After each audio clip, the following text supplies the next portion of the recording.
Hi everyone, Drini here, and welcome to my channel. So as Bitcoin and the rest of the crypto markets have pretty much gone back on a major correction to the downside, we're going to take a look at some of the gaming cryptos that have corrected significantly but have retained key higher-low structures for continuation. Today we're going to talk about Cornucopias, or the Copi token, because not only is it showing signs of strength, it is currently at key levels where a potential entry before the continuation upwards is very much present. And let's dive in. So what I have here is I have the price action of Copi on a daily time frame, and this Copi is in the Binance Smart Chain, not the Cardano blockchain, because the Cardano blockchain has a higher price. So for the Copi price action in BSC, if you notice, after the subsequent run-up right here, we have begun our correction, coinciding of course with Bitcoin's correction right here. So for Copi, there are a number of things to note. The first one is this current structure right here and this subsequent correction is pretty much textbook 5-wave Elliott wave structures with the corresponding ABC corrections.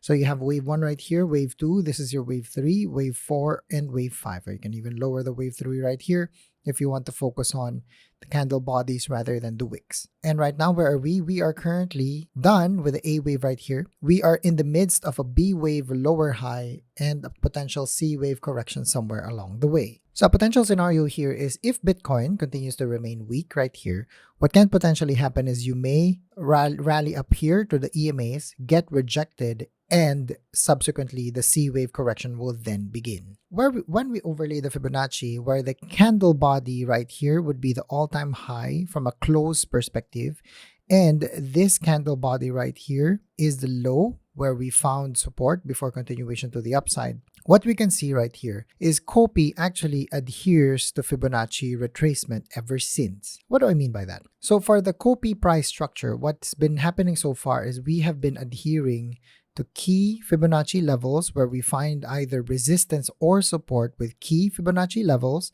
before the subsequent continuation to the upside.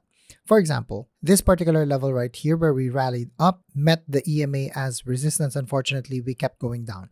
And if you notice, there are certain candles that are very wide and there are certain candle bodies that are narrow. The reason for that is, of course, because we are adhering to the Fibonacci chasms per level. Each level in the Fibonacci has a different depth to it. So the candles sort of adhere to that particular structure. So the story of Copi is we are on our way to the 1618 target of 19 cents right here. And the way to get to this 19-cent target is we are going to get there through waves. And right now what you can see is the first Elliott wave structure where this is your wave 1, wave 2, wave 3, wave 4, and wave 5. And this current A, B, C right here that is going to happen where this is a potential A right here, a B, and a potential C, something like this. This whole structure is part of a massive wave 1, wave 2, wave 3, wave 4, and wave 5. So don't just think of this 19-cent target as a singular destination where it only takes a few candles to get there. It will take waves upon waves in order for us to really adhere to this price target moving forward. It is also dependent on Bitcoin, of course. The thing to note about Bitcoin is we need to rally above this particular EMA structure right here in order for assurance that Copi price action will really go on this particular journey. Otherwise, if we fail to hold and we keep going down like this in this area, for example, or we test these lows right here, then expect that Copi price action will fall and even break this 236 of around 2 cents. Then we can go back to this 1.6 cents target right here. So now that we know our long-term targets, what do we need to do here?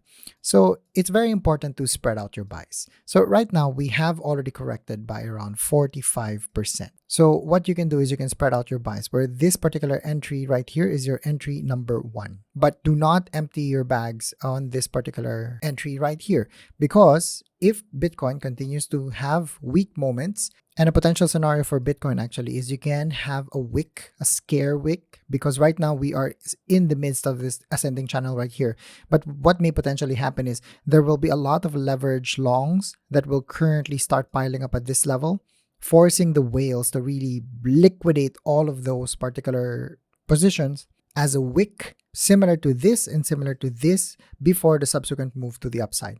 Watch out for that wick event if ever it happens, because what's going to happen is everything in the market will pretty much tank, and that would be your opportunity to snap up as much COP as you can. That would be your entry point number 2, for example. Hopefully that will be the end of all of the corrections and we can go up from here. Regardless of what happens to price action, spreading out your buys is really still the best way to go when it comes to crypto and when it comes to investing in gaming cryptos that are highly volatile, more so than Bitcoin itself.